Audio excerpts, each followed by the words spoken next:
Chapter 1. The Birth of a Princess. In the year 1533, a baby girl was born.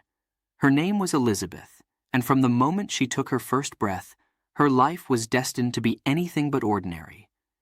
Elizabeth was the daughter of King Henry VIII and his second wife, Anne Boleyn.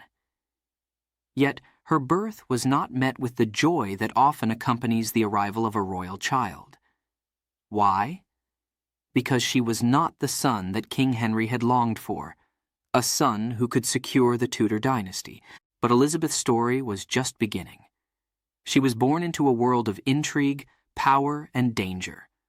A world where being a girl meant she was seen as less valuable in the eyes of her father and the court. Despite this, little Elizabeth was special. From a young age, she was intelligent, curious, and observant, traits that would serve her well in the years to come. But life in the royal family was anything but secure. When Elizabeth was just 2 years old, her mother, Anne Boleyn, was arrested and accused of treason. The accusations were false, but they were enough to seal Anne's fate. Elizabeth's mother was executed, leaving the young princess alone and vulnerable in a court full of enemies. Imagine a child, barely able to understand the world around her, suddenly without her mother. Despite the loss of her mother, Elizabeth's life continued, though it was filled with uncertainty. She was declared illegitimate by her father, which meant that her right to the throne was taken away. But Elizabeth did not give up. Even as a child, she showed a remarkable strength of character, a determination to survive in a world that seemed to have turned against her. As she grew older, Elizabeth spent much of her time studying. She was taught by some of the finest tutors in England, learning languages, history, and philosophy. She spoke several languages, including Latin, French, and Italian, and she was known for her sharp mind and quick wit. Elizabeth understood that knowledge was power, and she was determined to gain as much of it as she could. But while Elizabeth studied and prepared for her future, the political landscape of England was shifting. Her father, King Henry VIII, had married several more times, each marriage bringing new challenges and dangers. Elizabeth watched as her father's actions led to religious upheaval and tension across the country. The England she would one day rule was changing rapidly, and not always for the better. When King Henry VIII died in 1547, Elizabeth's half-brother, Edward VI, became king. Edward was young and sickly, and his reign was short. After his death, Elizabeth's half-sister Mary took the throne. Queen Mary was a devout Catholic, and she viewed Elizabeth, who was Protestant, as a threat. Elizabeth's life was once again in danger. Queen Mary did not trust Elizabeth, not at all. She believed that Elizabeth was plotting to take the throne from her. As a result, Elizabeth was imprisoned in the Tower of London, the same place where her mother had been held before her execution. The cold stone walls of the tower must have seemed like a prison of despair for Elizabeth. But even in those dark days, she did not give up hope. She waited. She prayed. She believed that her time would come. And come it did. After Queen Mary's death in 1558, Elizabeth was finally crowned queen. At the age of 25, she ascended to the throne of England, a nation that was divided and troubled. But Elizabeth was ready. She had faced danger, betrayal, and loss, and these experiences had shaped her into a strong and determined leader. She knew that her reign would not be easy, but she was committed to making England a great nation once more. As queen, Elizabeth faced many challenges. The country was torn apart by religious conflict. Catholics and Protestants were at odds, and there was no easy solution. But Elizabeth was clever.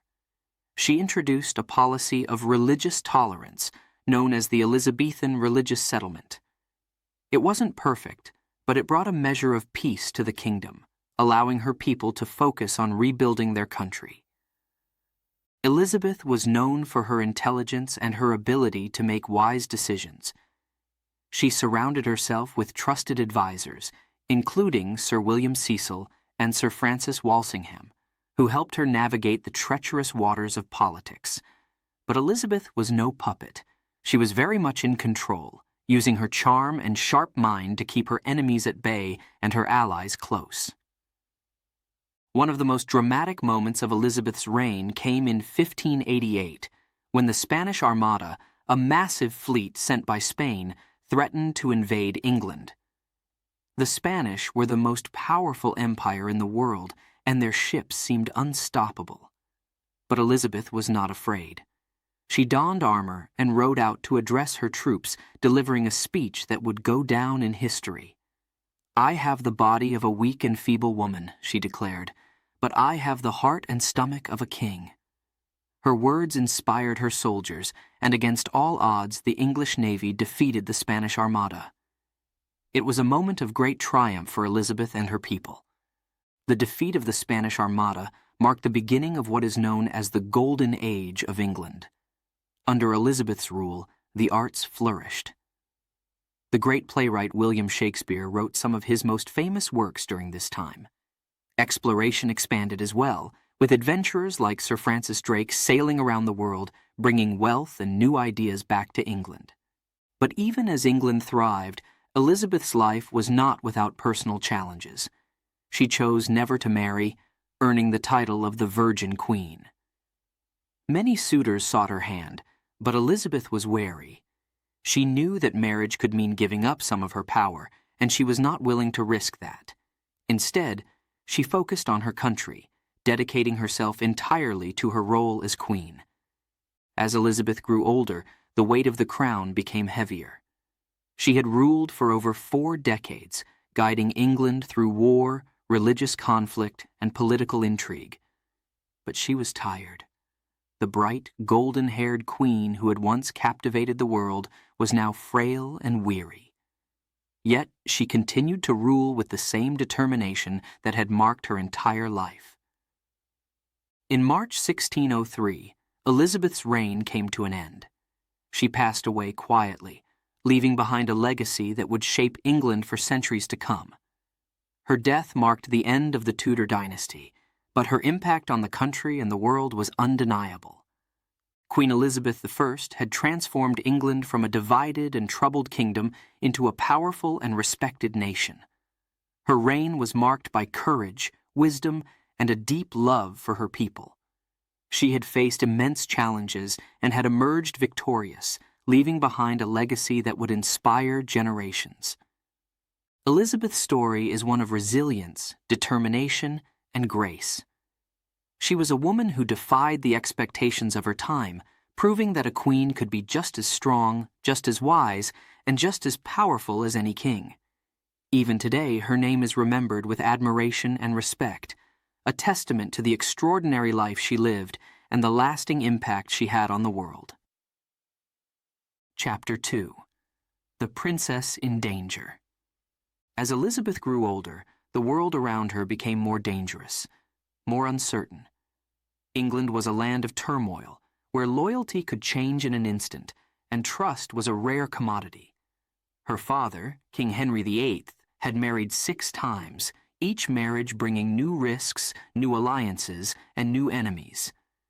The court was a place where secrets were whispered in dark corners, and power was a game of survival.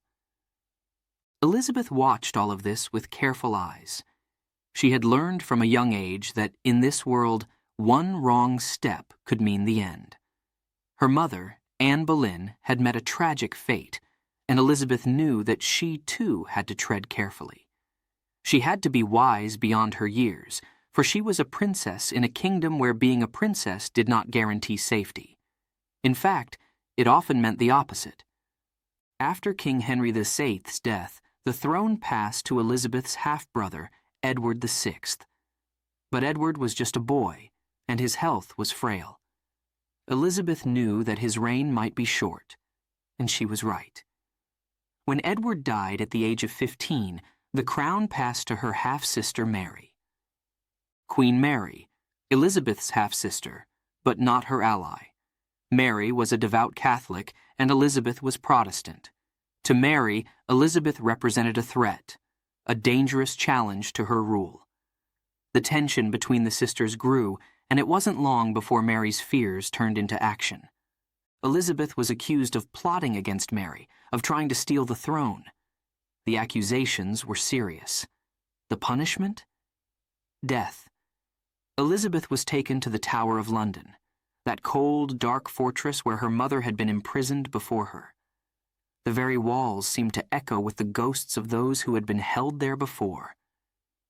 Elizabeth must have felt their presence as she walked through the gates, knowing that many had entered, but few had ever left. The Tower, a place of fear and despair.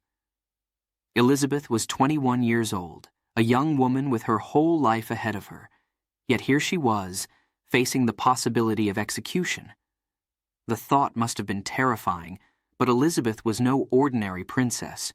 She had inherited her mother's determination, her father's courage, and her own indomitable will. She refused to give in to fear. She knew she had to survive. Days turned into weeks, and weeks into months. Elizabeth waited, not knowing what her fate would be. But even in the darkest hours, she did not give up hope.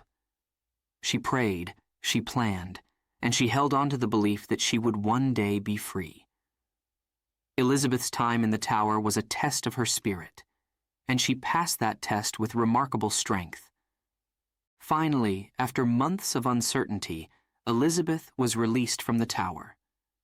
The shadow of death had passed, for now, but the memory of that time would stay with her forever. It was a reminder of how fragile life could be, and how quickly the tide could turn.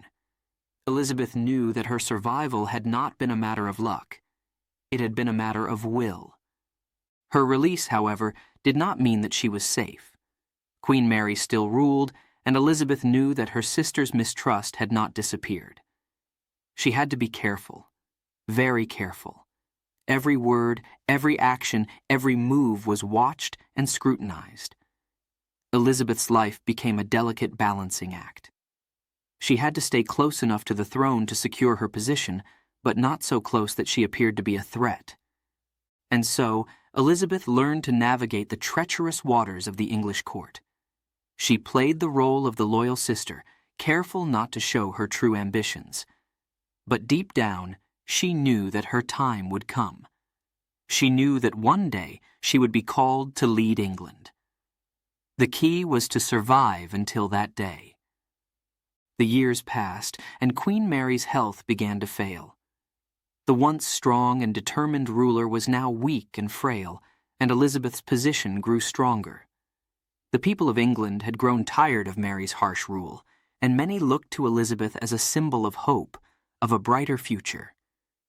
In 1558, Queen Mary died, leaving the throne to Elizabeth. At last, the crown that had seemed so far out of reach was hers.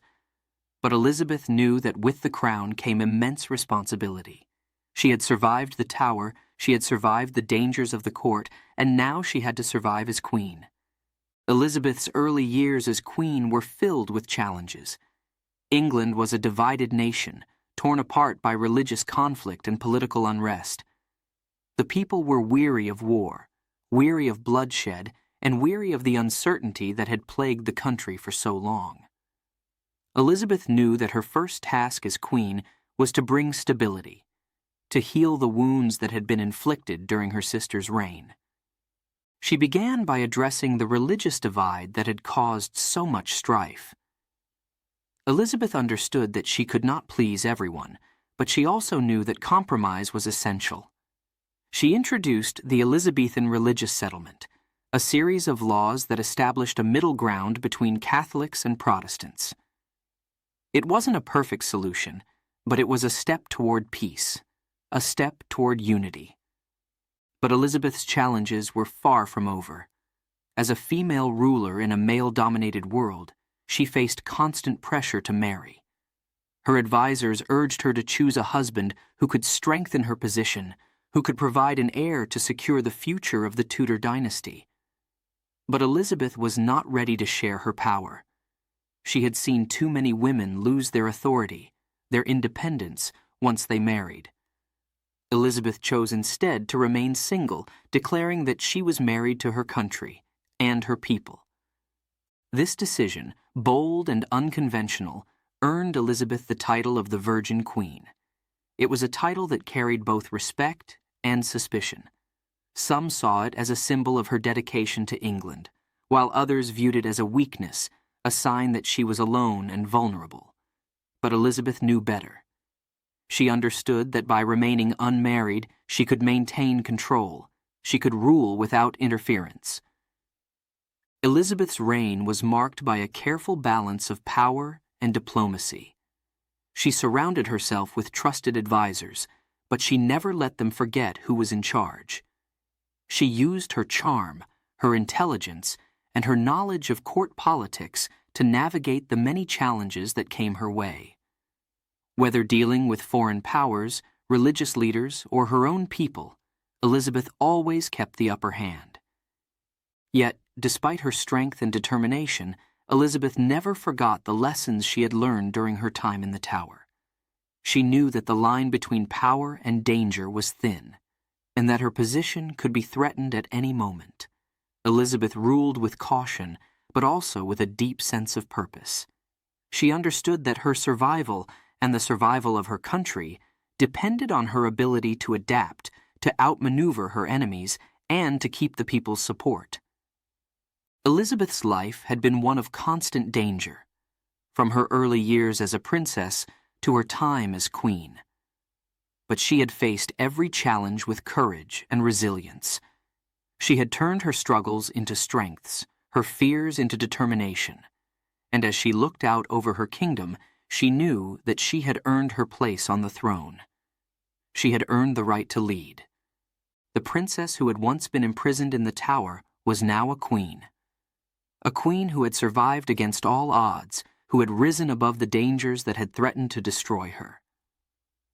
Elizabeth's journey was far from over, but she was ready. Ready to face whatever challenges lay ahead, with the same strength and resolve that had carried her through her darkest days. Chapter 3. The Unexpected Queen. In the year 1558, a momentous event changed the course of English history. Queen Mary, often remembered as Bloody Mary for her harsh persecution of Protestants, had died. And with her death, the throne of England passed to her half-sister Elizabeth. At just 25 years old, Elizabeth became queen. A queen the people had longed for, a queen who would bring hope to a troubled nation. The coronation of Elizabeth, this was a spectacle of grandeur and joy. The people of England, weary of religious strife and political instability, welcomed their new queen with open arms. They cheered, they celebrated, and they believed that Elizabeth would be the one to lead them into a new era. And they were right. Elizabeth's journey to the throne had been anything but easy. She had faced imprisonment, suspicion, and the constant threat of death. But now, she wore the crown, and with it came immense power and immense responsibility. Elizabeth knew that her reign would not be simple. She was a young woman in a man's world, surrounded by enemies both at home and abroad. But she also knew that she was ready. Ready to rule, ready to bring peace and prosperity to her people. From the very beginning of her reign, Elizabeth made it clear that she would be a different kind of ruler. She was intelligent, cautious, and above all, determined to avoid the mistakes of the past. She had seen how religious conflict had torn England apart under her sister's rule, and she was resolved to bring an end to the bloodshed. But how? Elizabeth's answer was the Elizabethan religious settlement, a compromise that sought to bring peace between Catholics and Protestants. She understood that forcing one religion upon her people would only lead to more division, more hatred. Instead, she created a Church of England that blended elements of both faiths. It was not a perfect solution, but it was a wise one, and it brought a measure of stability to a country that had been torn apart by religious wars. But Elizabeth's challenges were not limited to religion. Across the English Channel in Europe, powerful enemies were watching, and waiting. Spain, the most powerful empire in the world, was ruled by King Philip II, a devout Catholic who had once been married to Elizabeth's sister, Mary. Philip saw Elizabeth as a heretic, a woman who had no right to sit on the English throne. He plotted against her, hoping to bring England back under Catholic rule. Elizabeth knew that Spain was a threat, but she also knew that she had to be careful. England was not ready for war. Instead of confronting Philip directly, Elizabeth used her intelligence and charm to navigate the dangerous world of European politics. She formed alliances, played suitors against each other, and kept her enemies guessing. Elizabeth's court became a place of intrigue, where diplomacy and strategy were as important as swords and armies.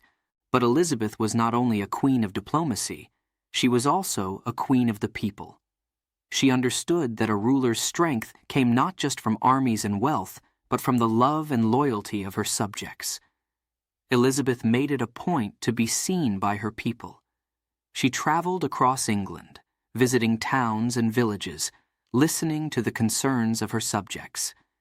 She knew their struggles, their hopes, their fears, and in return, they adored her.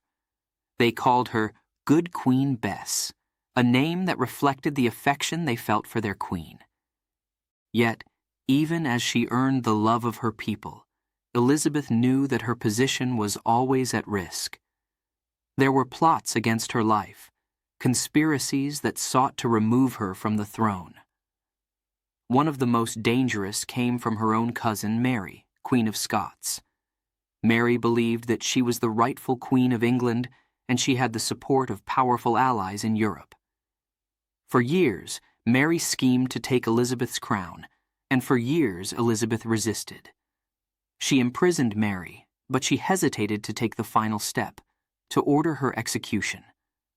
The decision weighed heavily on Elizabeth. She was not a queen who took the lives of others lightly. But she also knew that as long as Mary lived, England would never be safe. Finally, after much deliberation, Elizabeth signed the order for Mary's execution. It was one of the most difficult decisions of her reign, a decision that haunted her for the rest of her life. But it was a decision that she believed was necessary to protect her kingdom. The execution of Mary, Queen of Scots, sent shockwaves through Europe. King Philip of Spain, enraged by the death of a Catholic queen, decided that the time had come to invade England. He assembled a massive fleet, the Spanish Armada, and set sail for England's shores. It was the greatest threat Elizabeth had faced, and the fate of her kingdom hung in the balance. But Elizabeth was not afraid. As the Spanish ships approached, she rode out to meet her troops, delivering a speech that would go down in history. "I know I have the body of a weak and feeble woman," she declared, "but I have the heart and stomach of a king, and of a king of England too." Her words inspired her soldiers, and when the time came, they fought with all their might. The English navy, aided by a storm that became known as the Protestant wind, defeated the Spanish Armada. It was a stunning victory. Elizabeth had not only saved her country from invasion, but she had also secured her place as one of the greatest monarchs in English history. The defeat of the Armada marked the beginning of England's rise as a global power, a rise that would continue for centuries. Elizabeth's reign became known as the Elizabethan Age, a time of exploration, art, and culture. Under her rule, England flourished. Explorers like Sir Francis Drake and Sir Walter Raleigh sailed across the world, bringing back riches and knowledge.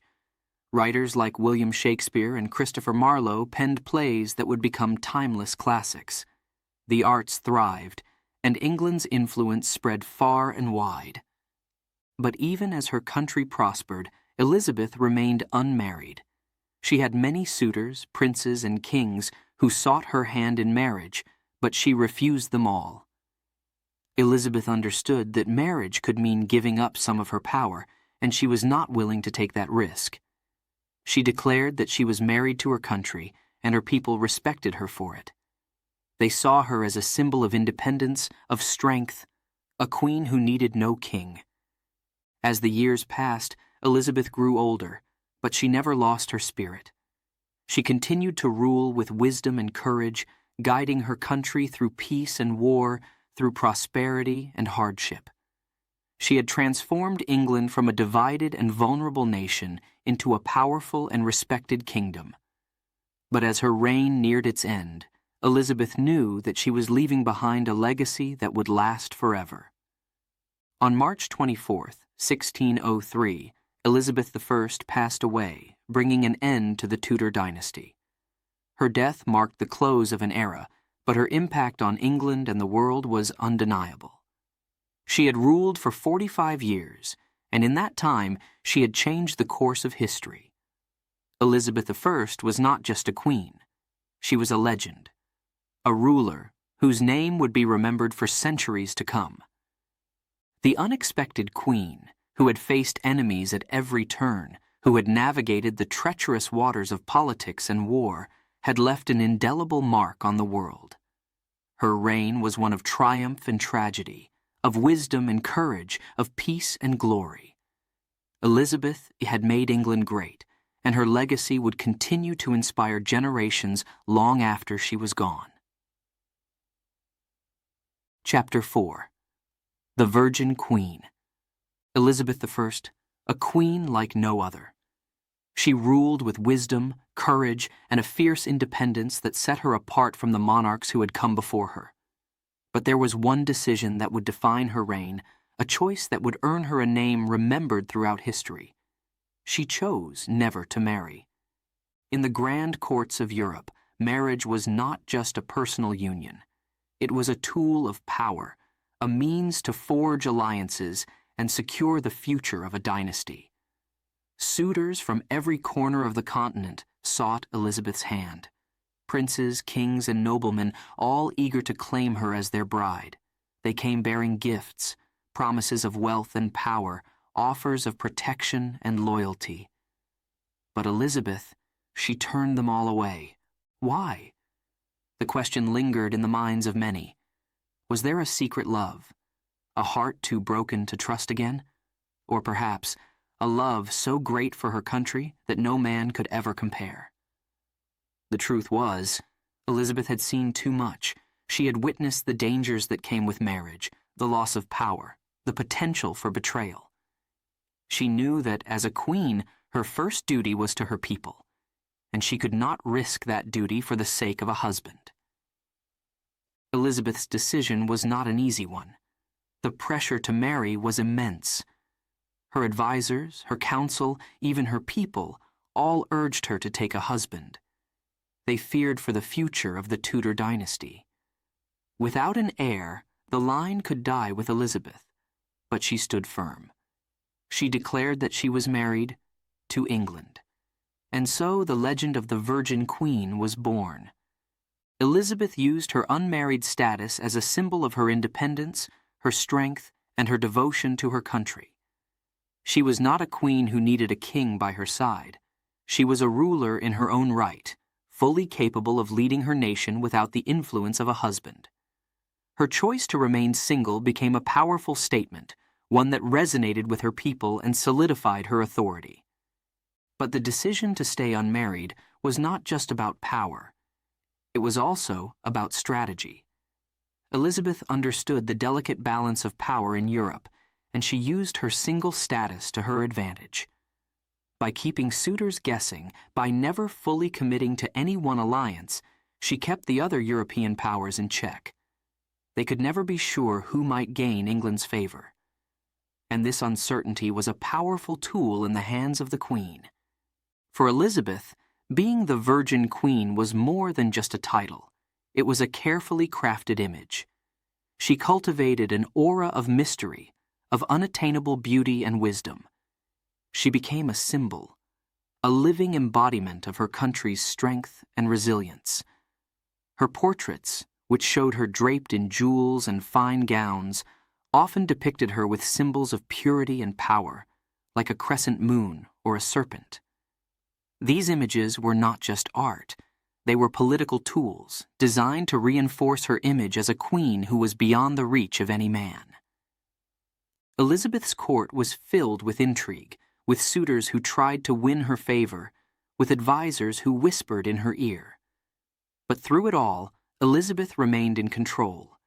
She was a master of the political game, using flirtation and charm to keep potential rivals off balance.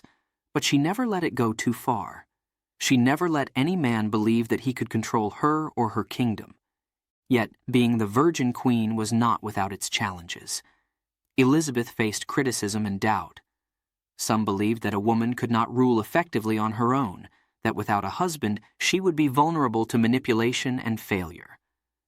But Elizabeth proved them all wrong. She ruled with a firm hand, making decisions that strengthened her nation and secured her legacy. One of the most significant moments of Elizabeth's reign came when she faced the threat of the Spanish Armada. Spain, the most powerful empire in the world, had set its sights on England, and the danger was real. Many believed that a female ruler would falter in the face of such a threat. But Elizabeth rose to the challenge. As the Spanish ships approached, Elizabeth donned armor and rode out to address her troops. Standing before them, she spoke with passion and conviction. "I know I have the body of a weak and feeble woman," she declared, "but I have the heart and stomach of a king, and of a king of England too." Her words ignited a fire in her soldiers, and when the battle came, the English navy triumphed. The defeat of the Spanish Armada was a defining moment in Elizabeth's reign. It proved once and for all that she was not just a queen, but a ruler of unmatched strength and determination. But even in victory, Elizabeth's life was not without sorrow.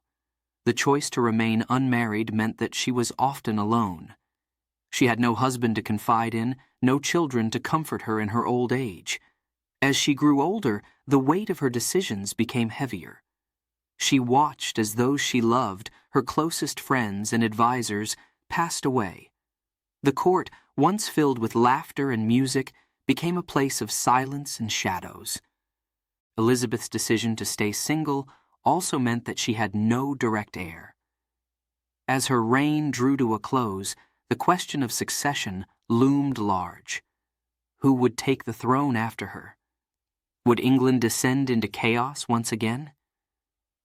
Elizabeth knew that she could not control what would happen after her death, but she took comfort in knowing that she had done all she could to secure her nation's future. In the final years of her life, Elizabeth's health began to decline. The vibrant, golden-haired queen who had once captivated the world was now frail and weary, but her spirit remained unbroken. She continued to rule with the same determination that had defined her entire reign. She had made England a great nation, and she was determined to see it thrive, even as her own strength faded. On March 24, 1603, Elizabeth I passed away, bringing an end to an era. Her death marked the close of the Tudor dynasty, but her legacy would live on. Elizabeth had ruled for 45 years, and in that time she had transformed England into a powerful and prosperous nation. She had faced countless challenges, but she had always emerged victorious. She had become a symbol of resilience, of courage, of a queen who had loved her country above all else. Elizabeth I, the Virgin Queen, a woman who defied the expectations of her time, who ruled with wisdom and strength, and who left a legacy that would inspire generations to come. Her choice to remain unmarried was not just a personal decision. It was a statement to the world, a declaration that a queen could be powerful, independent, and complete without a king by her side. As the years have passed, Elizabeth's story has become legend. She is remembered as one of the greatest monarchs in English history, a queen who shaped the course of a nation and left an indelible mark on the world. Her reign was one of triumph and tragedy, of love and loss, of a woman who became more than just a ruler. She became an icon, a symbol of a country that she loved more than anything else. Elizabeth's story is one of resilience, of a queen who chose her own path, who made her own destiny. She was the Virgin Queen, and she ruled with a heart full of love for her people and a mind full of wisdom for her country. Her legacy lives on, a testament to the power of a queen who chose to stand alone, and in doing so, stood taller than any king. Remember, you're listening to WooEnglish, where we make learning English both fun and educational with stories that matter. If you're enjoying the journey through the life of Queen Elizabeth I, don't forget to share it with your friends. Your comments and likes mean a lot to us, so please take a moment to let us know what you think. Your feedback helps us create even more engaging content. And if you haven't already, make sure to subscribe for more stories like this one. Now, let's dive into Chapter 5.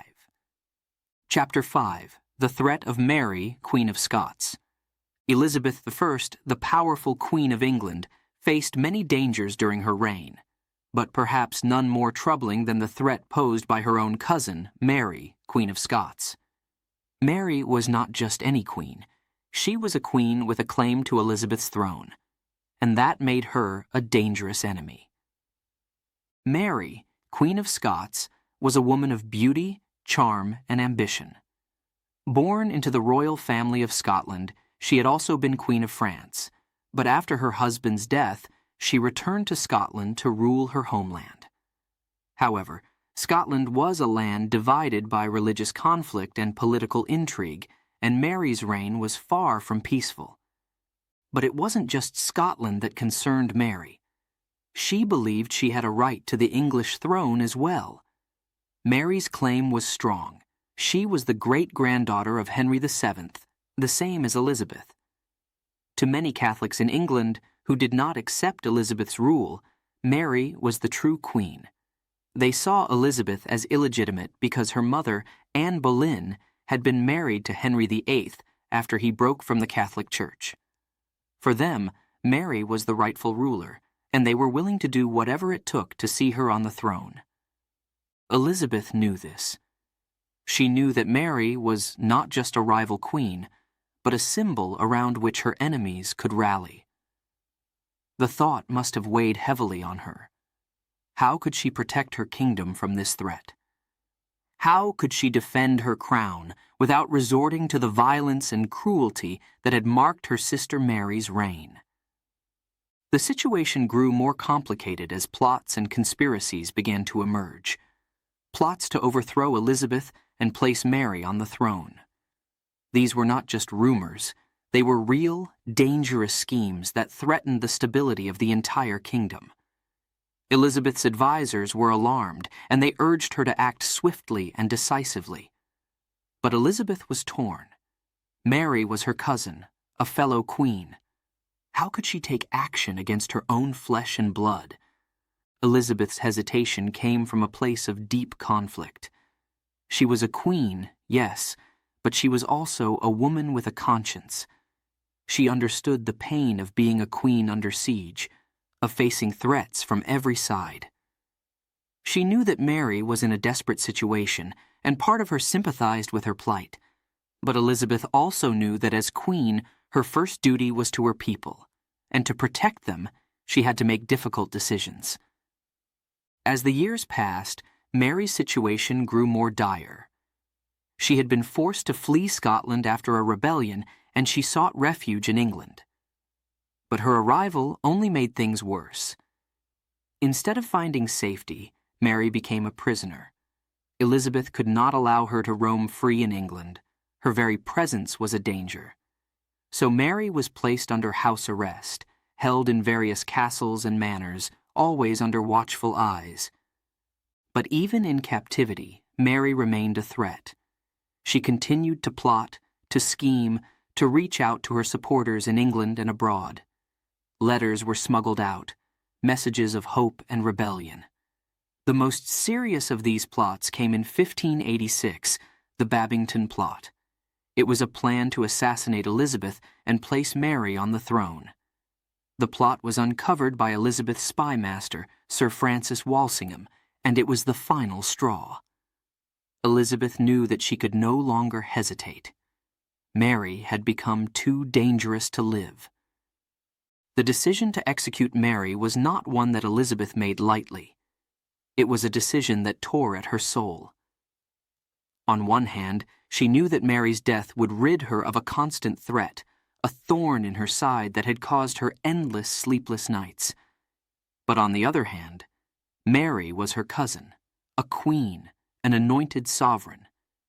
To order her execution was to cross a line from which there would be no return. Elizabeth agonized over the decision. She delayed, she questioned, she prayed for guidance. But in the end, she knew that there was only one way to ensure the safety of her kingdom. Mary had to die. On February 8, 1587, Mary, Queen of Scots, was led to the executioner's block. Dressed in a gown of deep crimson, symbolizing martyrdom, she faced her death with courage. As she knelt, she whispered prayers for her son, for her people, and even for Elizabeth, the queen who had condemned her. With a single stroke of the axe, Mary's life was ended, and with it, the threat to Elizabeth's throne was finally silenced. But the execution of Mary, Queen of Scots, left a dark stain on Elizabeth's reign. It was a day of sorrow, not triumph. Elizabeth herself was filled with regret. She had signed the death warrant, but when the news of Mary's execution reached her, she was said to have been overcome with grief and anger. Whether at herself or at those who carried out the order, no one could say for sure. She lamented the loss of her cousin, the loss of a queen who, in another life, might have been her friend. The impact of Mary's death rippled across Europe. In Catholic countries, Mary was seen as a martyr, a queen who had died for her faith. Her execution further strained relations between England and Spain, leading to even greater tensions. And for Elizabeth, the decision haunted her for the rest of her life. It was a reminder of the harsh realities of power, the painful choices that a ruler must sometimes make. Yet, despite the sorrow and the regret, Elizabeth knew that she had done what was necessary. Her kingdom was safe, for now. The conspiracies had been crushed, and England could look forward to a future without the shadow of Mary, Queen of Scots, hanging over it. Elizabeth continued to rule with the wisdom and strength that had defined her reign. She faced new challenges, new threats, but she never forgot the lessons learned from her struggle with Mary.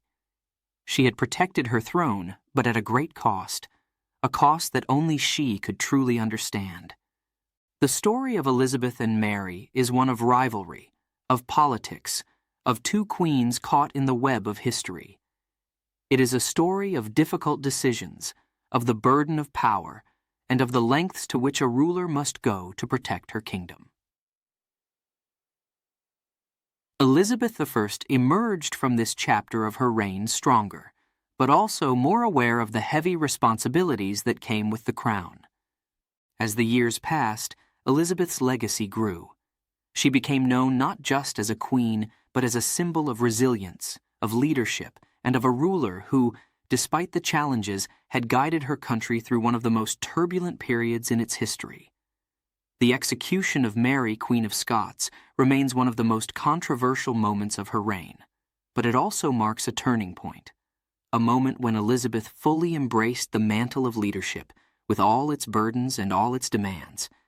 And so, the tale of Elizabeth and Mary, two queens bound by blood but divided by fate, became a defining chapter in the history of England, a chapter that would be remembered for generations to come. Chapter 6. The Spanish Armada. The year was 1588, and a shadow loomed over England. It was a dark and ominous time, for across the sea, the most powerful empire in the world was preparing for war. Spain, led by King Philip II, was determined to crush England, to destroy its independence and bring it under Spanish rule. And so, the Spanish Armada was born, a massive fleet of ships, armed to the teeth, ready to invade and conquer. The news of the Armada's approach sent waves of fear through England. The sky seemed darker, the air heavier, as if the very heavens knew of the danger that was coming. The hearts of the English people trembled with uncertainty. Could they possibly stand against such a force? Spain was rich, powerful, and had the strongest navy in the world. The thought of invasion was terrifying. What would become of England if the Armada succeeded? But there was one person who refused to be cowed by fear: Queen Elizabeth I. She knew the stakes were high. The survival of her kingdom, everything she had worked for, everything she had fought to protect, was on the line. But Elizabeth was not just a queen. She was a warrior in spirit, and she would not let her people face this threat alone. As the Armada drew closer, Elizabeth made a bold decision. She would address her troops in person. She would stand before them, not as a distant ruler, but as a leader ready to share in their struggle. And so, dressed in shining armor, she rode out to meet her soldiers at Tilbury, where they were preparing to defend their homeland. The sight of their queen dressed for battle must have been both shocking and inspiring. Here was Elizabeth, not a frail woman, but a figure of strength and determination. She was ready to fight alongside her people, to defend her kingdom with every ounce of her being. The moment was electric, filled with tension, with hope, with resolve. As she stood before her troops, Elizabeth spoke with a voice that echoed with courage and defiance. "My loving people," she began, her words ringing clear and strong, "we have been persuaded by some that are careful of our safety to take heed how we commit ourselves to armed multitudes, for fear of treachery. But I assure you, I do not desire to live to distrust my faithful and loving people." Then, in one of the most famous declarations of her reign, she continued, "I know I have the body of a weak and feeble woman, but I have the heart and stomach of a king, and of a king of England too." Her words sent a wave of pride through the assembled troops. Their queen was not afraid. She stood with them, ready to face the greatest threat England had ever known. The moment was unforgettable. It was a declaration of strength, of unity, of the indomitable spirit that would come to define Elizabeth's reign. She made it clear that she would fight for her people, for her country, and that she would rather die than see England fall to the Spanish. As the Armada approached the English Channel, the tension reached its peak. The Spanish ships were vast, heavily armed, and seemingly unstoppable. But Elizabeth's navy was ready. Smaller, faster ships, commanded by experienced sailors like Sir Francis Drake, were prepared to defend their homeland. The two fleets clashed in a series of fierce battles, the sound of cannon fire echoing across the waves. But it wasn't just the skill of the English sailors that turned the tide. It was nature itself that intervened. A powerful storm swept across the channel, scattering the Spanish ships, breaking their formations, and driving them into dangerous waters. The storm, later known as the Protestant wind, seemed like a divine intervention, a sign that the heavens were on England's side. The English navy seized the opportunity, attacking the disorganized Spanish fleet with ferocity. Ship after ship was damaged, destroyed, or driven away. The once mighty Armada was no longer invincible. It was being beaten back, pushed away from England's shores. The tide of battle had turned, and with it, the fate of the entire nation. By the time the storm cleared, the Spanish Armada was in ruins. The few ships that survived limped back to Spain, their mission a complete failure. The invasion had been thwarted, the threat had been vanquished, and England was safe. The victory over the Spanish Armada was more than just a military triumph. It was a moment of profound national pride. Elizabeth's name became legendary, not just in England, but across the world. She was the queen who had saved her nation from destruction, the ruler who had defied the greatest empire on earth and won. Her leadership, her courage, and her determination had brought England through its darkest hour. The defeat of the Armada marked the beginning of a new era for England. It was a turning point that signaled the rise of England as a major power on the global stage. The country's navy, which had played such a crucial role in the victory, became one of the most powerful in the world. And with that power came exploration, trade, and the spread of English influence across the globe. Elizabeth's victory also had a profound impact on the morale and identity of the English people. It solidified her position as a beloved and revered monarch, a queen who had shown that she was not just a ruler, but a true leader. The people of England saw in Elizabeth a reflection of their own strength and resilience. She was their protector, their inspiration, their good Queen Bess. But Elizabeth, despite the triumph, did not let the victory go to her head. She knew that the threat from Spain was not entirely gone, that there would be other challenges, other dangers. Yet, she faced the future with the same resolve that had carried her through the crisis. She continued to govern with wisdom and caution, ensuring that England remained strong and secure. The story of the Spanish Armada is one of those defining moments in history, a moment when a nation's fate hangs in the balance, when the actions of a leader can change the course of history. For Elizabeth, it was a test of her leadership, her courage, and her vision.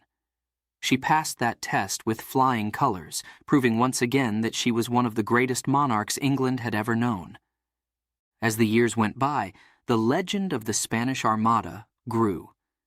It became a symbol of England's resilience, of its ability to stand against overwhelming odds and emerge victorious. And at the center of that legend was Elizabeth I, the queen who had the heart and stomach of a king, who had led her nation through its darkest hour and into a golden age. The defeat of the Spanish Armada was more than just a victory. It was a triumph of spirit, of leadership, and of a nation united under a remarkable queen. Elizabeth's legacy was secure. She had not only protected her kingdom, but she had also laid the foundations for a future where England would rise as a global power, where its influence would be felt around the world. And so, the story of the Spanish Armada remains a testament to the power of leadership, to the courage of a queen who refused to back down, and to the enduring strength of a nation that, under her guidance, would go on to achieve greatness. Elizabeth I had saved her nation from destruction, and in doing so had secured her place in history as one of the most iconic and beloved monarchs of all time. Chapter 7. The Golden Age. The year was 1588, and England had just emerged victorious from one of the greatest challenges it had ever faced, the defeat of the Spanish Armada. This triumph was not just a military victory. It was the dawn of a new era, an era that would come to be known as the Golden Age of England. Under the wise and powerful rule of Queen Elizabeth I, the nation blossomed into a beacon of culture, exploration, and prosperity. The defeat of the Spanish Armada had given the English people a new sense of pride, a belief that they could achieve greatness. This confidence spread across the land like wildfire, igniting the imaginations of poets, playwrights, and explorers alike. The air was filled with possibility, and the people of England felt it deep in their hearts. This was their time to shine. One of the brightest stars of this golden age was a man whose words would echo through the centuries: William Shakespeare. During Elizabeth's reign, Shakespeare wrote some of his most famous plays: Romeo and Juliet, Hamlet, Macbeth. These were stories that captured the human experience in all its beauty and tragedy. Shakespeare's works were performed at the Globe Theatre in London, where people from all walks of life gathered to be entertained, to be moved, to be inspired. His plays were not just performances, they were a celebration of life, of language, of the English spirit. But it wasn't just the arts that flourished during Elizabeth's reign. Exploration, too, reached new heights. The world was vast, mysterious, and full of untold riches. Adventurers like Sir Francis Drake and Sir Walter Raleigh set sail on daring voyages, circumnavigating the globe, discovering new lands, and bringing back treasures that dazzled the imagination. These explorers were not just seeking wealth, they were expanding the horizons of England, making it a player on the global stage. Drake, with his legendary ship the Golden Hind, became the first Englishman to sail around the world. His journey was filled with danger and excitement, but when he returned to England, he was hailed as a hero. His exploits brought not only gold and silver, but also new knowledge, new ideas, and a sense of England's place in the world. Elizabeth knighted him aboard his ship, a symbol of the new heights to which her country had risen. Trade, too, flourished during this time. The English merchants were busy, their ships laden with goods from distant lands. Spices from the East Indies, silks from China, gold and silver from the New World. These treasures flowed into England's ports, enriching the nation and its people. London, the heart of Elizabeth's kingdom, became a bustling hub of commerce and culture, where ideas, goods, and people from all over the world came together. Elizabeth's reign was marked by peace at home. After the turmoil of religious conflicts and the threat of invasion, the people of England were able to turn their attention to more creative pursuits. Music, poetry, literature, and architecture flourished. The English Renaissance was in full bloom, and it was a time when the arts were celebrated, when creativity was encouraged, when the human spirit soared. The people of England loved their queen, and they had good reason to. Elizabeth was not just a ruler. She was a symbol of their success, their strength, their pride. She was their Gloriana, the queen who had led them through their darkest hours and into the light of a new day. Under her rule, England was transformed from a small, troubled kingdom into a powerful and respected nation. The people believed in Elizabeth, and in turn, she believed in them. Elizabeth was a queen who understood the importance of image, of symbolism. She knew that her people needed to see her as strong, wise, and virtuous. She cultivated this image carefully, appearing in elaborate gowns, adorned with jewels and symbols of power. But she was also a queen who knew how to connect with her people.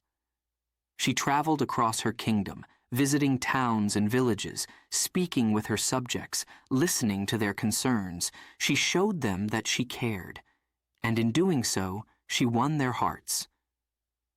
The Elizabethan age was also a time of great intellectual and scientific inquiry. Scholars, inspired by the discoveries of the New World and the advancements in technology, began to question the old ways of thinking. The works of philosophers like Francis Bacon laid the groundwork for the scientific revolution that would come in later centuries. The thirst for knowledge was insatiable, and it was a thirst that Elizabeth encouraged. She supported the arts, the sciences, and the exploration of new ideas. Under her guidance, England became a land of innovation and progress.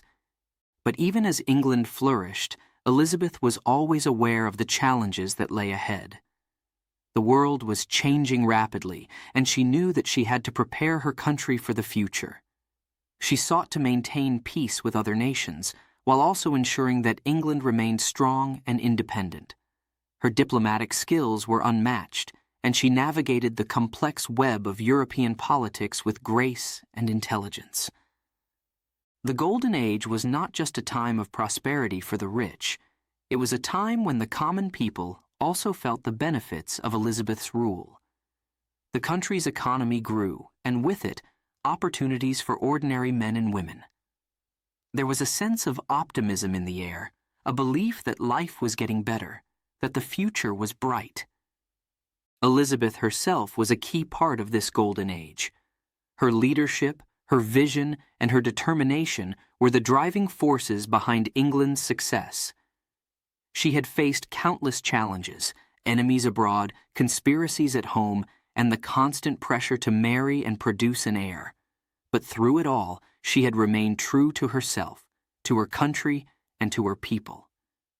As the years passed, the achievements of the Elizabethan age became clear to all. England had grown in power, in wealth, in influence. Its culture had blossomed, producing works of art and literature that would be celebrated for centuries. Its explorers had opened up new worlds, bringing back not just treasures, but a new sense of possibility. The country was united, proud, and prosperous. It was, without a doubt, a golden age. But even as England shone brightly, Elizabeth knew that her time was drawing to a close. She had ruled for many years, and the weight of the crown had taken its toll. Yet she could look back on her reign with pride. She had led her country through its darkest days and into a time of peace and prosperity. She had made England great, and she had left a legacy that would endure for generations. The golden age of Elizabeth I was more than just a period of history. It was a testament to what a nation could achieve under strong, wise, and visionary leadership. It was a time when England found its place in the world, when its people discovered their potential, when the arts, exploration, and trade flourished like never before. And at the heart of it all was Elizabeth, the queen who had the heart and stomach of a king, who had guided her people with courage and wisdom, and who had left an indelible mark on the world. As the sun set on Elizabeth's reign, England was forever changed. The Golden Age had brought a new sense of identity, of purpose, of greatness, and though Elizabeth's time on the throne would eventually end, the impact of her reign would be felt for centuries to come. The world would remember this era as the time when England, under the rule of a remarkable queen, truly shone. Chapter 8. The People's Queen. Elizabeth I, a queen like no other. She was not just a ruler who sat on a throne, far removed from the lives of her subjects. No, Elizabeth was something much more than that. She was a queen who understood the power of connection, of being close to her people. She was, in every sense of the word, the people's queen. Elizabeth knew that to truly rule, she had to earn the love and loyalty of her subjects. She couldn't simply demand it, she had to inspire it. And so, she set out to do just that. Elizabeth traveled across England, from bustling cities to quiet villages, making herself known to her people. She did not remain hidden behind the walls of a palace. Instead, she chose to be seen, to be heard, to be felt. Imagine the excitement in a small village when news spread that the Queen herself was coming. The streets would be cleaned, houses adorned with flowers, and the villagers would gather in anticipation. And then, there she was, Queen Elizabeth, in all her glory, riding through the streets with a smile on her face. The people would cheer, their hearts swelling with pride. Their queen was here, in their midst, sharing their world. Elizabeth had a remarkable ability to connect with her people. She would stop to speak with them, asking about their lives, their troubles, their joys. She was not aloof or distant. No, she was warm, engaging, and full of wit. When she spoke, it was as if she understood the heart of every person she met. She could make a farmer feel like his work was the most important in the world, or a merchant feel that his trade was vital to the kingdom. And in truth, it was. Elizabeth knew that every person in her kingdom mattered, and she made sure they knew it too. But it wasn't just her presence that won the hearts of the people. It was her intelligence, her wisdom, and her genuine concern for their well-being. Elizabeth was a queen who listened, really listened. She paid attention to the concerns of her subjects and worked to address them. Whether it was a matter of local governance or the price of bread, Elizabeth took it seriously.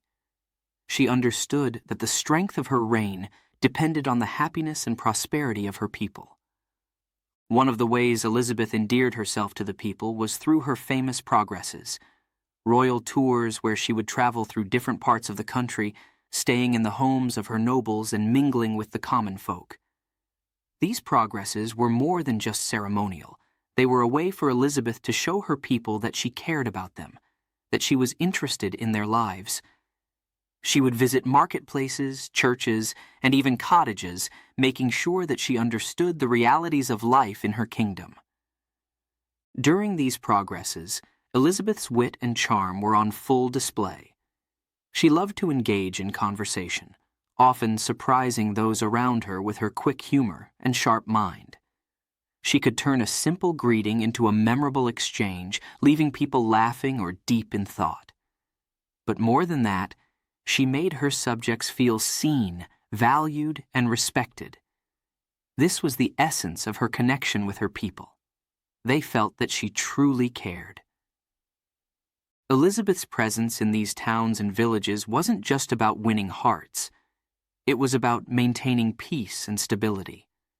By showing herself to the people, she was reminding them of her power and her protection.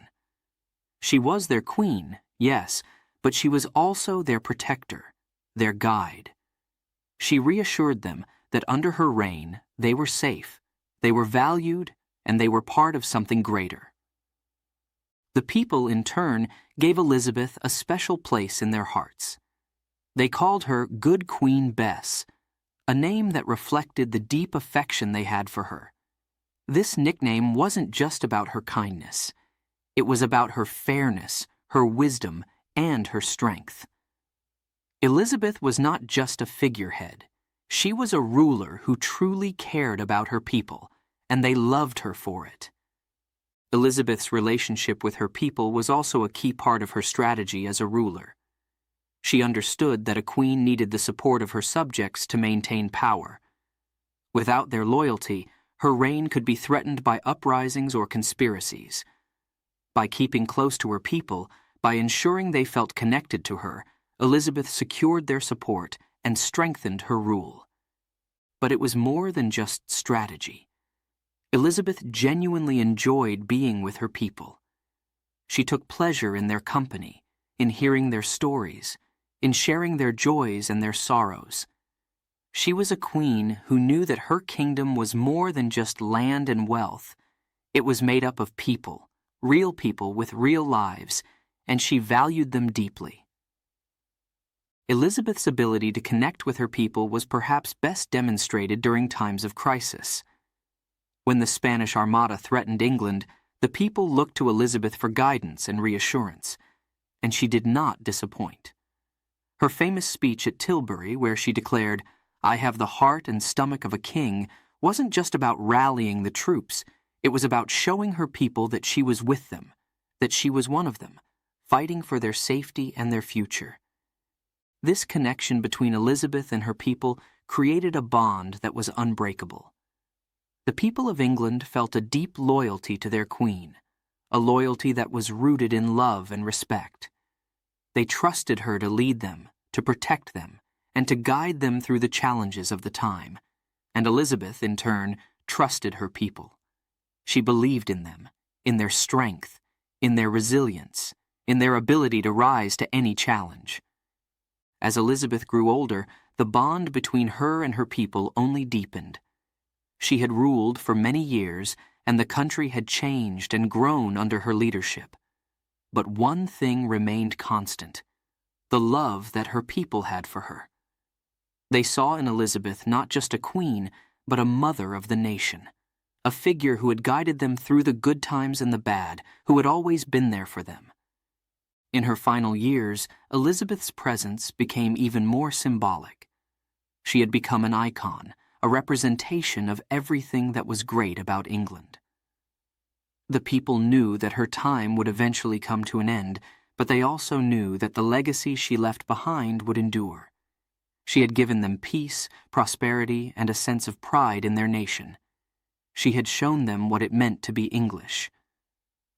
When Elizabeth passed away in 1603, the country mourned deeply. But even in their sorrow, there was a sense of gratitude. Gratitude for the queen who had loved them, who had led them, who had been there for them through thick and thin. Elizabeth I, the people's queen, had left an indelible mark on England, and on the hearts of its people. Her legacy lived on, not just in the history books, but in the stories passed down through generations, in the pride that the English people felt for their country, in the way they remembered her, with love, with respect, with admiration. Elizabeth had been more than just a ruler. She had been a part of their lives, a queen who had understood the true meaning of leadership, and who had shown the world what it meant to be a queen loved by her people. Chapter 9. The Challenges of the Court. Elizabeth I, the beloved Queen of England, ruled with grace and wisdom, but behind the grandeur of her reign, the walls of her court held secrets, intrigues, and dangers. The life of a monarch was not just about wearing a crown and making grand speeches.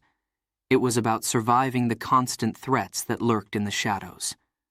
The royal court was a place of power, but it was also a place of treachery, where trust was rare and betrayal could be deadly.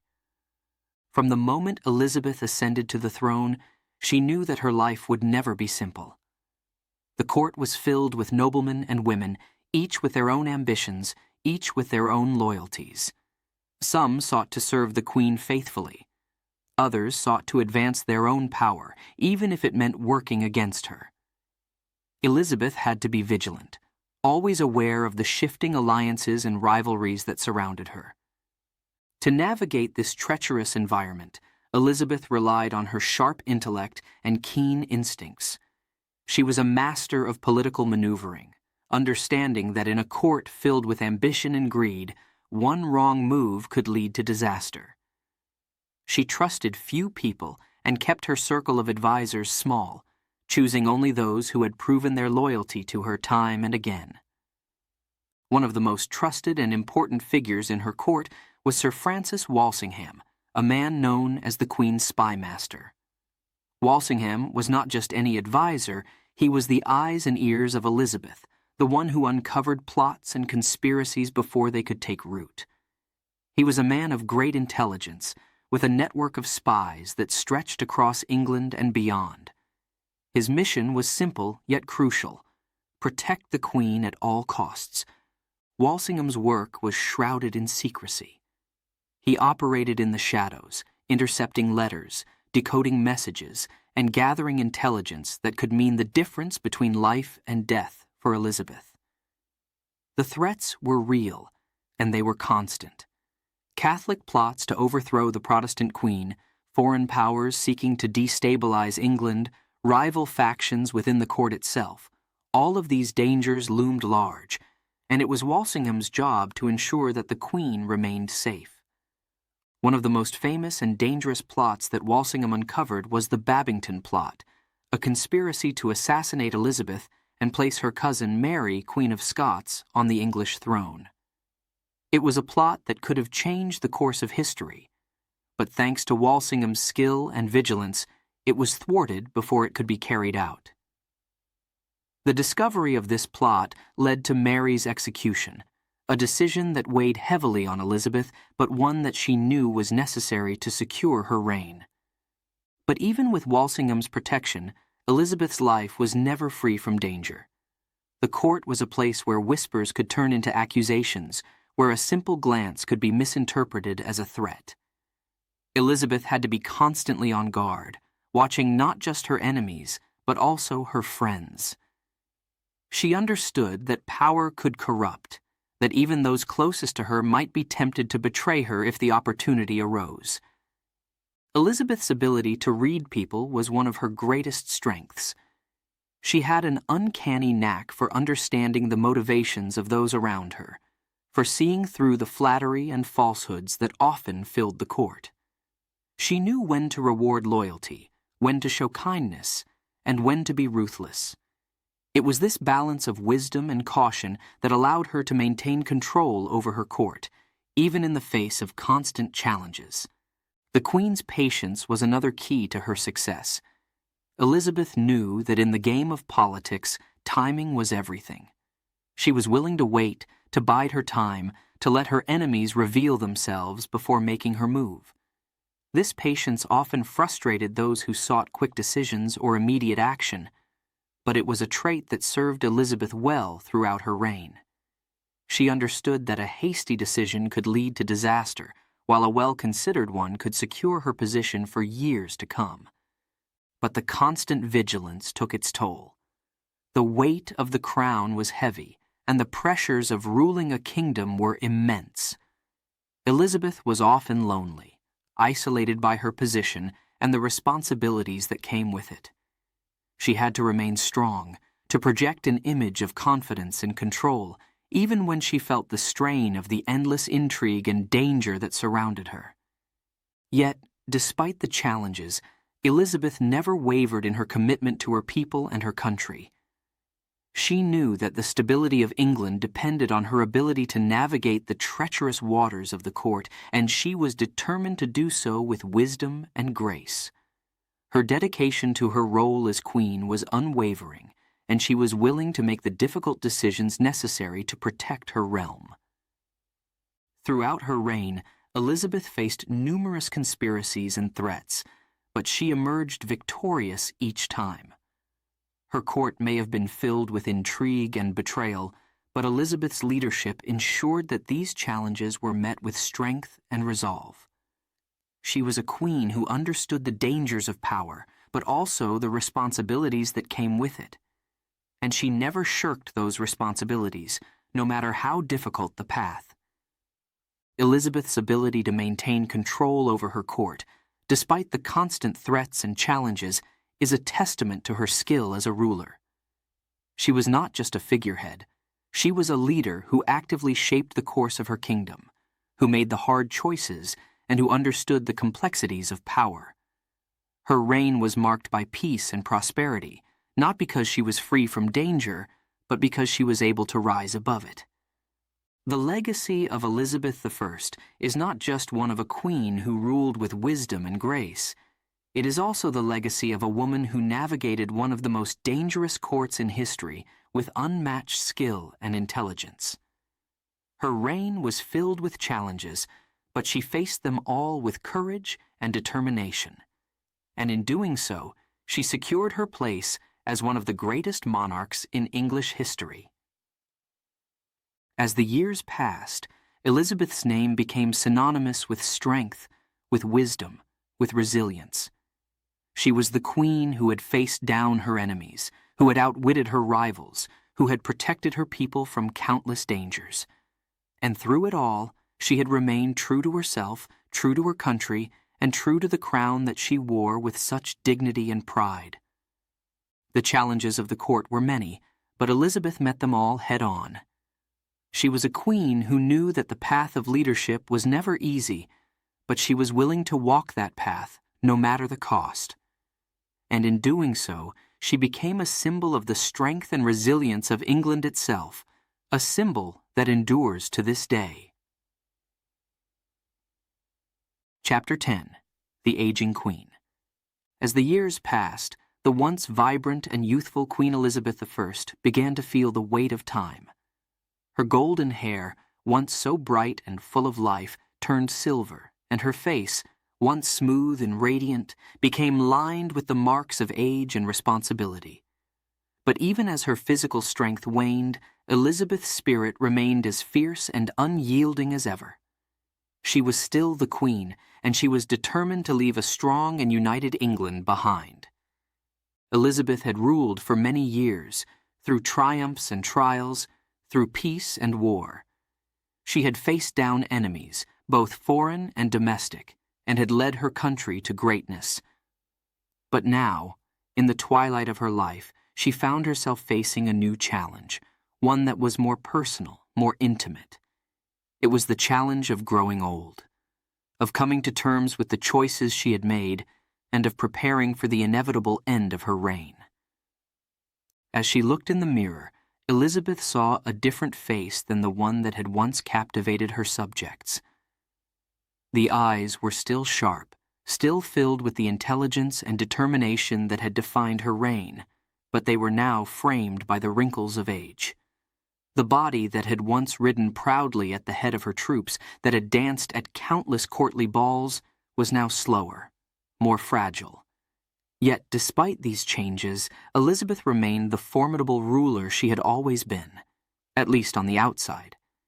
Inside, however, there was a growing sense of loneliness. Elizabeth had chosen to remain unmarried, to dedicate herself entirely to her country, and now, as she aged, she began to feel the full weight of that decision. She had no husband to comfort her, no children to carry on her legacy. The court, once filled with laughter and life, now seemed quieter, emptier.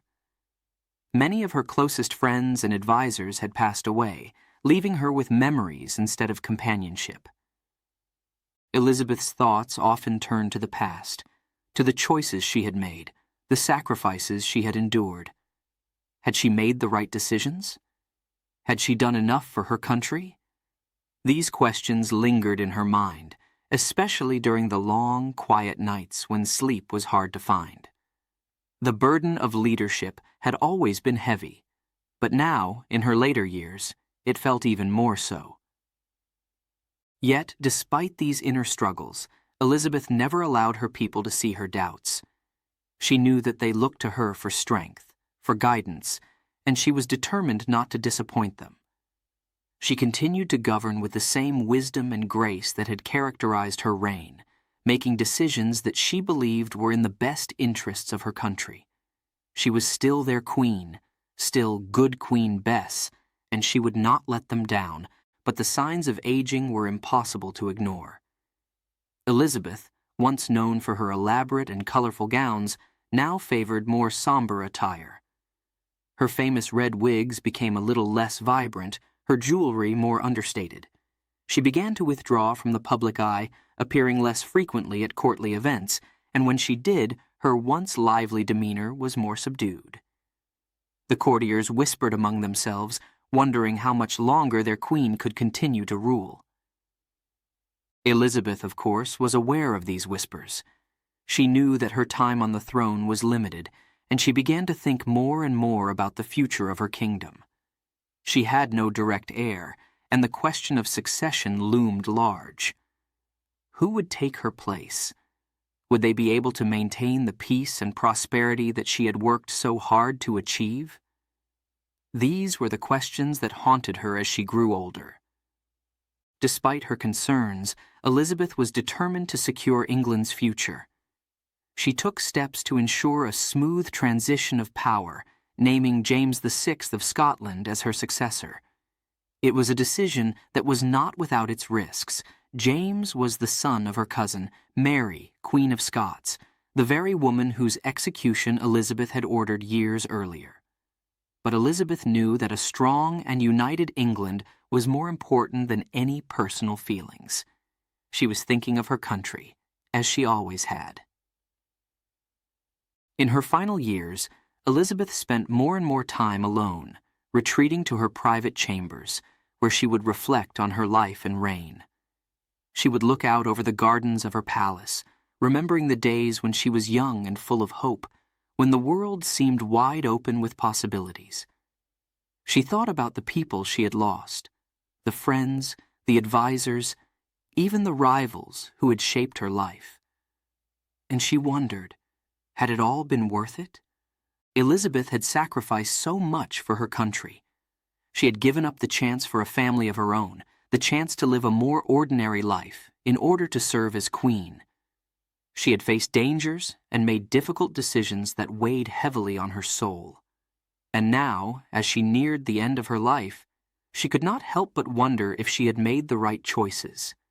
Had she done enough? Had she been the ruler that England needed? But even as these doubts crept into her mind, Elizabeth knew that she had done her best. She had ruled with wisdom, with courage, and with a deep love for her people.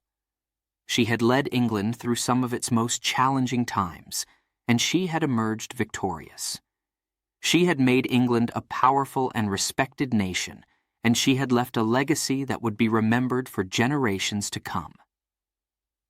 In the spring of 1603, Elizabeth fell ill. Her strength, which had carried her through so many trials, began to fail her. She knew that her time was near, and she prepared herself for the end. She was calm, accepting of her fate. She had lived a long and full life, and now it was time to pass the crown to another. On March 24, 1603, Elizabeth I passed away, leaving behind a kingdom that was strong, united, and at peace. The people of England mourned the loss of their beloved queen, but they also celebrated the incredible legacy she had left behind. Elizabeth had been more than just a ruler. She had been a symbol of England's strength, resilience, and greatness. As the sun set on her reign, Elizabeth's name became legend. She was remembered as the queen who had led England through its golden age, who had faced down enemies and overcome challenges with grace and determination. She was remembered as a woman who had given everything for her country, who had ruled with wisdom and love. And even in her final days, Elizabeth's spirit remained unbroken, a testament to the strength and courage that had defined her life. Elizabeth I, the aging queen, the beloved ruler, the woman who had shaped the course of history. Her legacy would endure, inspiring generations to come, a reminder of what it meant to lead with strength, wisdom, and grace. And though she was gone, her influence would be felt for centuries, a lasting tribute to the queen who had given her all for her country. Chapter 11. The Final Days. The winter of 1603. A cold, somber time for England. The air was thick with a sense of impending loss, for Queen Elizabeth I, who had ruled for 45 glorious years, had fallen gravely ill. The once vibrant and powerful queen, whose name had become synonymous with strength and resilience, now faced her final days. Her body was weakened, but her mind remained sharp, focused, thinking always of her country. Elizabeth knew. She knew that her time was near. She could feel it in her bones, in the way her strength slipped away like sand through her fingers. Yet, even as she lay in her chambers, surrounded by her loyal advisers and servants, she refused to rest. How could she rest? There was still so much to do, so much to ensure. England had been her life's work, her greatest love, and she would not leave it unprepared for the future. The Queen's condition worsened with each passing day. Her once radiant face, now pale and drawn, bore the marks of time and the immense burden of leadership. Her golden hair had long since turned silver, and her body, once strong and commanding, was frail. But Elizabeth's spirit, that indomitable spirit that had carried her through countless trials, remained unbroken. She was determined to fulfill her duty to the very end. Elizabeth's closest advisers, men who had served her faithfully for years, gathered around her bedside. They could see the toll that the years had taken on their queen, but they could also see the fierce determination in her eyes. Even in her final days, Elizabeth was thinking of her country, planning for the future. She knew that the question of succession was crucial, and she was not about to leave England in turmoil. For years, the issue of who would succeed Elizabeth had been a source of great concern. She had no children, no direct heir. The future of the Tudor dynasty, the stability of the kingdom, depended on her decision. Elizabeth had always been careful, weighing her options, considering the best course for her country. And now, in her final days, she made her choice. She appointed James VI of Scotland as her successor. It was a decision that would ensure a peaceful transition of power, one that would unite the crowns of England and Scotland under a single ruler. Elizabeth understood the significance of this decision. She was securing the future of England, ensuring that her beloved country would remain strong and united after her death. This final act of leadership was a testament to her wisdom, her foresight, and her unwavering commitment to her people. But even as she made these crucial decisions, Elizabeth's strength continued to fade. The Queen, who had once stood tall and proud, who had faced down enemies and led her country through its greatest challenges, was now confined to her bed, her body failing her. Her servants, who had loved and served her for years, watched helplessly as their queen slipped away, knowing that there was nothing they could do to ease her suffering. In her final days, Elizabeth spoke little, but her presence was powerful. She communicated through her eyes, through the small gestures that still held so much meaning. Her advisers took comfort in her calm demeanor, in the knowledge that their queen was at peace with her decisions, that she had done everything in her power to prepare for the future. As the days turned into nights, the atmosphere in the palace grew heavy with sorrow. The people of England, too, could feel the weight of the moment. They knew that they were about to lose their beloved queen, the woman who had led them through some of the most challenging times in their history. The nation held its breath, waiting, hoping, but knowing that the end was near. On March 24, 1603, the inevitable finally happened. Queen Elizabeth I, the last of the Tudor monarchs, passed away quietly in her sleep. The room was still, the air thick with the sadness of those who had been by her side. The once vibrant queen, who had ruled with wisdom, courage, and an unwavering sense of duty, was gone. News of Elizabeth's death spread quickly across the country. The people of England mourned deeply, for they had lost not just a ruler, but a protector, a guide, a symbol of their nation's strength. She had been their queen for nearly half a century, and her passing marked the end of an era. Elizabeth had given everything to her country, her life, her energy, her love. She had ruled with grace and determination, always putting the needs of her people first. She had faced countless challenges, from the threat of invasion to the intrigues of her own court, and she had emerged victorious every time.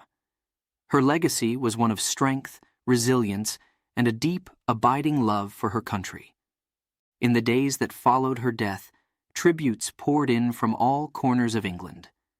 The people remembered the Queen who had saved them from the Spanish Armada, who had guided them through the Golden Age, who had been a symbol of unity and strength. They remembered her intelligence, her wit, her ability to connect with them, even as she carried the weight of the crown. But perhaps most of all, they remembered her as Good Queen Bess, the queen who had always put her people first, who had sacrificed so much to ensure their safety and prosperity. Elizabeth had no children of her own, but she had been a mother to her nation, caring for it, nurturing it, and guiding it through some of the most challenging times in its history. As the nation mourned, it also looked to the future that Elizabeth had so carefully planned for. With James VI of Scotland, now James I of England, the two crowns were united, and a new chapter in English history began. But even as the country moved forward, the memory of Elizabeth I remained strong, her legacy woven into the very fabric of the nation she had loved so dearly. Elizabeth I's reign was over, but her impact on England and the world would live on for centuries. She had been more than just a queen. She had been a leader, a symbol of strength, a beacon of hope in difficult times. Her life, her reign, and her legacy were a testament to the power of determination, wisdom, and love for one's country. And so, as the bells tolled across England, marking the passing of one of the greatest monarchs in its history, the people knew that they would never forget their beloved queen. Elizabeth I, who had ruled with such grace and strength, had left an indelible mark on the world, a mark that would be remembered for generations to come. Chapter 12. The Legacy of Elizabeth I. Elizabeth I, a name that echoes through the corridors of history. Her reign is remembered as one of the greatest in English history, a time when the country transformed from a troubled, divided land into a powerful and united kingdom. Elizabeth's rule was marked by the flourishing of the arts, the expansion of exploration, and the growth of national pride and prosperity. But beyond these achievements, it was Elizabeth's character, her wisdom, courage, and compassion that left the most lasting impression on the world. From the moment she ascended to the throne, Elizabeth faced immense challenges. Challenges that would have broken a lesser ruler. England was a nation in turmoil, torn apart by religious conflict and political uncertainty. But Elizabeth was different. She understood that to bring peace and stability to her kingdom, she needed to be a ruler who could inspire trust and loyalty, not just from her subjects, but from those who sought to challenge her authority. Elizabeth's reign was a delicate balancing act. She had to navigate the treacherous waters of politics with skill and caution, keeping her enemies at bay while ensuring that her people felt secure under her rule. She introduced the Elizabethan religious settlement, a series of laws that sought to bring peace between Catholics and Protestants. It wasn't a perfect solution, but it was a wise one, and it brought a measure of stability to a country that had been on the brink of tearing itself apart. But Elizabeth's legacy goes far beyond politics. She was a queen who understood the power of the arts, of culture, of ideas. Under her rule, the English Renaissance reached its peak. Theaters thrived, and poets, playwrights, and musicians flourished. William Shakespeare, perhaps the greatest writer in the English language, wrote many of his masterpieces during Elizabeth's reign. His works captured the complexities of the human condition, the joys and sorrows of life, and the majesty of the English language itself. The influence of Elizabeth's reign extended beyond the arts. The age of exploration blossomed under her watchful eye. Adventurers like Sir Francis Drake and Sir Walter Raleigh set out to discover new lands, bringing back not only riches but also new knowledge and perspectives. These voyages of discovery expanded England's influence across the globe, laying the foundations for the British Empire. Elizabeth supported these endeavors, understanding that exploration would strengthen her nation and secure its place on the world stage.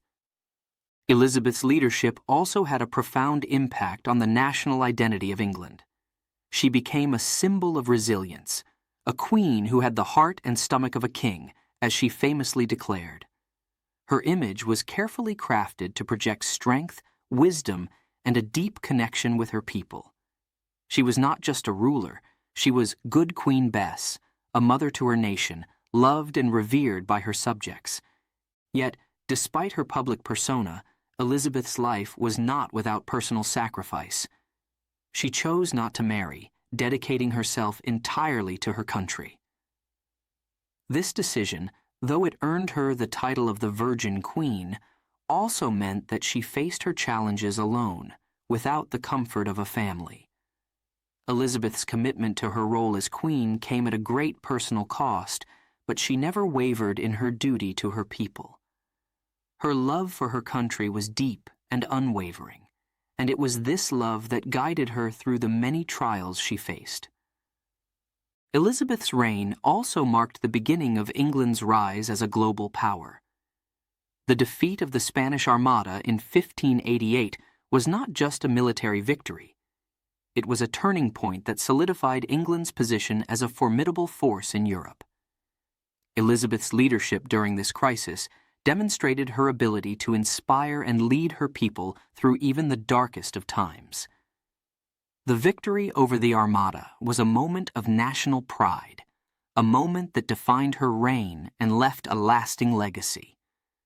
But perhaps what truly sets Elizabeth apart is her understanding of the importance of wisdom and compassion in leadership. She was a queen who listened to her advisors, who sought counsel but ultimately made her own decisions. She was patient, often waiting for the right moment to act, knowing that hasty decisions could lead to disaster. She was also compassionate, understanding the needs and concerns of her people, and working tirelessly to improve their lives. Elizabeth's reign was not without its challenges. Plots and conspiracies threatened her life, and the question of succession loomed large throughout her time on the throne. But through it all, Elizabeth remained steadfast, committed to her vision for England. Her legacy is one of strength, resilience, and grace, a legacy that continues to inspire and resonate with people around the world. Even today, Elizabeth I is celebrated as a symbol of leadership and determination. Her story is a reminder that one person with vision and courage can change the course of history. Elizabeth's reign transformed England, setting the stage for the nation's future as a global power. Her influence extended beyond her time, shaping the culture, politics, and identity of England for centuries to come. The legacy of Elizabeth I lives on, in the words of Shakespeare, in the tales of explorers, in the very fabric of English society. She is remembered not just as a queen, but as a leader who faced immense challenges with grace and determination, who inspired her people to greatness, and who left a mark on the world that will never fade. As the years have passed, Elizabeth's story has become a legend, a story of a queen who defied the odds, who ruled with wisdom and compassion, and who left a legacy that continues to inspire. Her life, her reign, and her impact on the world serve as a testament to the power of leadership, the importance of courage, and the enduring strength of a nation united under a remarkable queen. Elizabeth I, a name that will forever be etched in the annals of history. Her spirit lives on in the hearts of those who remember her remarkable life and reign, a spirit that continues to inspire generations to come. The legacy of Elizabeth thus is not just a chapter in history. It is a story of a queen who changed the world, a story that will be told for centuries, a story that reminds us all of the power of determination, vision, and grace.